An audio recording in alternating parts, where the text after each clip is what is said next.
میں معذرت کے ساتھ عرض کروں گا اگر کسی کے جذبات کو ٹھیس پہنچے، آپ شیخ عبد القادر جیلانی رحمۃ اللہ علیہ کو نہیں پکار سکتے، محمد رسول اللہ کو نہیں پکار سکتے۔ اور واقعہ یہ ہے کہ محمد رسول اللہ کو تو پکارا بھی نہیں جاتا، پکارتے لوگ ہیں زیادہ حضرت علی کو، یا علی مدد، شرک۔ دیکھیے سب سے بات نکتے کی بتا دوں آپ کو، فرشتے کو تو ہم مانتے ہیں نا، حضرت شیخ عبد القادر جیلانی رحمۃ اللہ علیہ کی روح ہے یا نہیں ہے، سنتی ہے نہیں ہے، حاضر ہے کہ نہیں ہے، ناظر ہے کہ نہیں ہے، 100 اختلاف ہو جائیں گے، اختلافات کی تو گنجائش ہے نا۔ فرشتہ ہے یا نہیں ہے، وہ تو فرشتہ تو ہے، آپ کے دونوں کندھوں پہ بیٹھا ہوا ہے، کرامن کاتبین ہے کہ نہیں ہے، یرسل علیکم حفظہ، آپ کے جو باڈی گارڈ اللہ فرشتہ نہیں بھیجتا، لیکن آپ فرشتے سے بھی نہیں کہہ سکتے کہ میرا۔ تو انہوں نے جا کے اپنی کتابیں مجھے دکھائیں کہ دیکھیے ہم مانتے ہیں حضور کا علم، حضور کا علم ذاتی نہیں عطائی ہے، نمبر 1۔ حضور کا علم قدیم نہیں حادث ہے، نمبر 2۔ حضور کا علم لا محدود نہیں محدود ہے۔ تو میں نے کہا پھر میرا تو آپ سے کوئی جھگڑا نہیں ہے، 3 باتیں آپ واقعی مان لیں تو پھر میرا کوئی جھگڑا نہیں، میرا اختلاف تو ختم ہو گیا۔ اب ٹیکنیکل بحث ہے، قرآن مجید میں بھی آیا ہے لا یظہر علی غیبہ الا من ارتضی من رسول، اللہ اپنے غیب کو ظاہر نہیں کرتا مگر اپنے رسولوں میں سے جن کو پسند کرتا ہے ان کو وہ غیب کی خبر دیتا ہے، غیب کی خبریں دیتے ہیں نبی، تبھی تو وہ نبی کہلاتے ہیں۔ تو یہ غیب کا مسئلہ ہمارے ہاں علم غیب کا ہے، وہ بھی اس سے حل ہو جاتا ہے۔ ایک بہت بڑے بریلوی مکتب فکر کے عالم دین صاحب زادہ، نام میرے ذہن سے ایک دم اتر گیا، فیض الحسن، اللہ تعالیٰ ان کی خطاؤں سے درگزر فرمائے، ان کی مغفرت فرمائے۔ آپ نے سنا ہوگا نا نام۔ انہوں نے ایک روز تقریر کی جو میں نے سنی، اور تقریر کہاں کی؟ ساہیوال میں، وہاں کا ایک بہت مشہور چوک ہے مہاجرین، مسجد مہاجرین کہلاتی ہے، وہاں تقریر تھی ان کی، میں نے سنی۔ ان کے الفاظ یہ تھے کہ کیا آپ لوگ ہمیں جاہل سمجھتے ہیں؟ کیا ہمیں عربی نہیں آتی؟ کیا ہم نے قرآن نہیں پڑھا جس میں بار بار یہ لکھا ہوا ہے کہ حضور بشر ہیں؟ حضور بشر ہیں، لیکن اصل میں ہم حضور کی بشریت کو نمایاں کرنے کو سوء ادب سمجھتے ہیں۔ بات سمجھیے آپ نے، اس قدر پیاری بات ہے۔ انہوں نے کہا کہ آپ کے باپ کا نام کیا ہے؟ عبد الرحمن۔ آپ عبد الرحمن کہہ کے پکارتے ہیں انہیں؟ ابا جان، ابھی آپ نے وہ آیات سنی، حضرت ابراہیم نے اپنے مشرک باپ کو یا ابتے، یا ابتے، بڑا پیارا ترجمہ کیا، ابا جان، ابا جان، کیا نام لیں گے؟ آپ کے باپ کا نام ہے، نام نہیں لیتے آپ، کیوں؟ ادب کی وجہ سے۔ اسی وجہ سے ہم در حقیقت حضور کی بشریت کو نمایاں کرنے کو سوء ادب سمجھتے ہیں، ورنہ کوئی ہم جاہل ہیں، ہمیں عربی نہیں آتی، ہم نے قرآن نہیں پڑھا، ہم جانتے ہیں کہ وہ بشر ہے۔ بات سمجھ میں آئی؟ کتنی آسانی سے مسئلہ حل ہوتا، بشرطے کہ نیت حل کرنے کی ہو۔ آخر آمنہ کے بیٹے ہیں، عبداللہ کے بیٹے ہیں، عبد المطلب کے پوتے ہیں، بچپن آپ پر گزرا ہے، لڑکپن آپ پر گزرا ہے، نوجوانی آپ پر آئی ہے، جوانی آپ پر آئی ہے، شادی آپ نے کی ہے، اولاد آپ کی ہے۔ کون بے وقوف احمق ہوگا کہ جو آپ کی بشریت کا انکار کرے گا؟ لیکن یہ کہ جس طریقے سے اس کو بیان کیا جاتا ہے وہ ایک مسئلہ بن گیا اختلافی، وہ رد و قضا اور کھینچ تان۔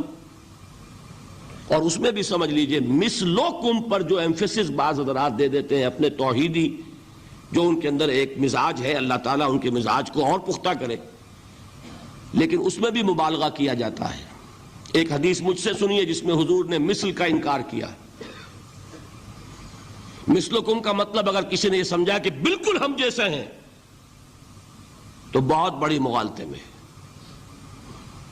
حضور صوم وصال سے منع فرماتے تھے، خود رکھتے تھے۔ صوم وصال کیا ہے؟ آج روزہ رکھا، شام کو افطار نہیں کیا، وہی روزہ رات بھر چل رہا ہے، اگلے دن بھی چل رہا ہے، شام تک کو جا کے پھر کھولا تو 2 دن کا صوم وصال ہو گیا۔ اگلے دن بھی نہیں کھولا، چلا تو 72 گھنٹے کا صوم وصال ہو گیا۔ یہ کیا ہے؟ صوم وصال۔ خود رکھتے تھے اور صحابہ کو روکا۔ صحابہ میں سے کسی نے ہمت کر لی، حضور آپ خود رکھتے ہمیں روکتے، فرماتے ہیں ایکم مثلی، تم میں سے کون مجھ جیسا ہے؟ ابھی تو عند ربی، میں تو اپنے رب کے پاس رات گزارتا ہوں، ہوا یطعمنی ویسقین، وہ مجھے کھلاتا ہے پلاتا ہے۔ بتائیے کون ہے جو اس کا دعویٰ کرے گا؟ حضور کے خصائص ہیں۔ حضور خود فرماتے ہیں تم صرف سامنے سے دیکھتے ہو، میں پیچھے سے بھی دیکھتا ہوں۔ کہاں ہوا وہ مثلیت؟ اگر آپ نے بالکل اپنے جیسا سمجھ لیا تو بڑے مغالطے میں ہیں آپ۔ نبی کا مقام ہے، نبی کا رتبہ ہے، نبی کے خصائص ہیں۔ آپ سو گئے تو آپ کی نیند، آپ کی وضو ٹوٹ گئی اور نبی سو گیا تو کہاں گئی مثلیت پھر؟ مثل اس معنی میں کہ بشر ہیں، نسل آدم سے ہیں، اس میں کوئی شک نہیں، اس معنی میں مثل ٹھیک ہے، قل انما انا بشر مثلکم، لیکن ہر اعتبار سے تو نہیں۔ سب سے بڑا فرق یہی ہے کہ وہی آ رہی ہے، معراج پہ تشریف لے گئے ہیں، اس دنیا میں بیٹھے ہوئے بھی جنت کا مشاہدہ فرما لیتے ہیں، کرا دیا جاتا ہے، دوزخ کا مشاہدہ کرایا جاتا ہے، فرشتے کو دیکھ رہے ہیں، یہ چیزیں ہیں۔ اور پھر خصائص جیسا کہ میں نے عرض کیا کہ آپ پیچھے سے بھی دیکھتے ہیں۔ آپ کا معاملہ یہ ہے کہ آپ اگر سو جائیں تو آپ کا وضو نہیں ختم ہوگا۔ یہ ساری چیزیں جو ہیں ان سب کو بیلنس کیجئے تو معلوم ہوگا کہ آپ بشر بھی ہیں، 100% درست، لیکن آپ کی وہ نورانیت، آپ سراج منیر، ہدایت کا روشن چراغ، آپ کی جو روح انور ہے، وہ آپ کے اس جسدی وجود پر اس طریقے سے حاوی ہے کہ گویا کہ اس نے اس کی ظلمانیت کو ختم کر کے رکھ دیا ہے۔ اس معنی میں کوئی کہے نور مجسم تو مجھے کوئی اعتراض نہیں۔ یہ ہے ان چیزوں کو جمع کرنے کی شکل، خواہ مخواہ کی کھینچ تان کے سوا کچھ نہیں۔ بہرحال یہ پہلا حصہ ختم ہوا۔ پچھلی نشست میں ہم نے کچھ تو شرک کی حقیقت و اقسام کے بارے میں تمہیدی گفتگو کی، اور پھر شرک فی الذات کی جو دو شکلیں دنیا میں رہی ہیں، ایک وہ کہ جو جلیل القدر پیغمبروں کی امتوں میں پیدا ہوئی، خدا کا کسی کو بیٹا یا بیٹی بنا دینا، اس کا ذکر ہو چکا ہے، اور ایک فلسفیانہ مذاہب میں ہماوست پینتھیزم کی شکل میں یا گاڈ انکارنیٹ، عیسائیوں میں بھی ایک عقیدہ رہا ہے، آج نہیں ہے۔ ایک تو وہ ہے تثلیث کہ ایک اللہ، ایک بیٹا حضرت عیسیٰ اور ایک روح القدس، لیکن ان کے ہاں یہ عقیدہ بھی رہا ہے کہ اللہ ہی ہے حضرت مسیح جو ہے، یعنی گاڈ انکارنیٹ کا تصور بھی ان کے ہاں رہا ہے۔ کرسچنز میں بہت سے مختلف جو ہے مختلف اوقات میں، مختلف ادوار میں ان کے عقائد بدلتے رہے۔ بہرحال مجھے اس وقت جو کچھ عرض کرنا ہے وہ یہ ہے کہ اللہ تعالیٰ کا بڑا فضل و کرم ہے اس امت پر، امت محمد پر صلی اللہ علیہ وسلم، کہ یہ امت اس نوع کے شرک سے تاحال محفوظ ہے۔ اگرچہ عوام الناس کے درجے میں یا شاعروں کی مبالغہ آرائی میں نعتیں کہتے ہوئے جب حدود سے تجاوز کر دیا جاتا ہے، اس میں کچھ شائبہ پیدا ہو جاتا ہے، لیکن کسی بھی مستند فرقے، مستند مسلک کے مستند عقائد میں ایسی کوئی چیز موجود نہیں ہے جسے شرک فی الذات سے تعبیر کیا جا سکے۔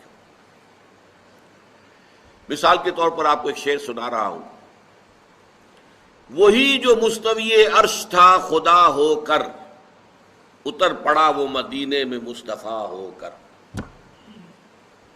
کیا ہے یہ؟ گاڈ انکارنیٹ، اوتار کا عقیدہ۔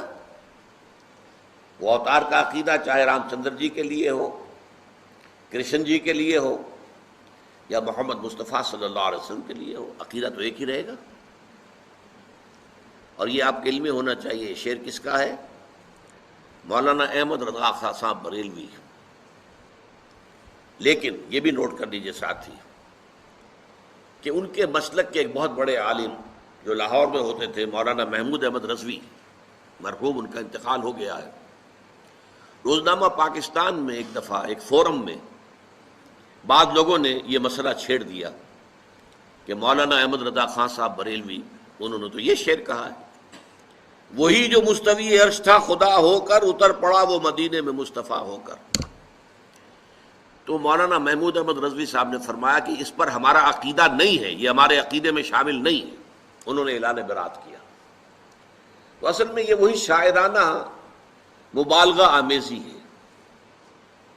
قرآن مجید میں سورہ شعراء میں یہ بات کہی گئی ہے کہ شعراء جو ہیں وَالشُّعَرَاءُ يَتَّبِعُهُمُ الْغَاوُونَ أَلَمْ تَرَ أَنَّهُمْ فِي كُلِّ وَادٍ يَهِيمُونَ، وہ ہر وادی میں چکر لگاتے ہیں، خیالات میں دور سے دور نکل جائیں گے۔ مبالغہ آمیزی اگر نہ ہو تو پھر شعر کے اندر تاثیر نہیں ہوتی۔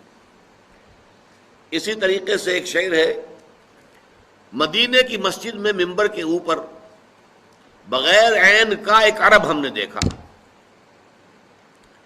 بغیر عین کا عرب کیا ہوا؟ عرب میں سے عین نکال دے کیا رہ گیا؟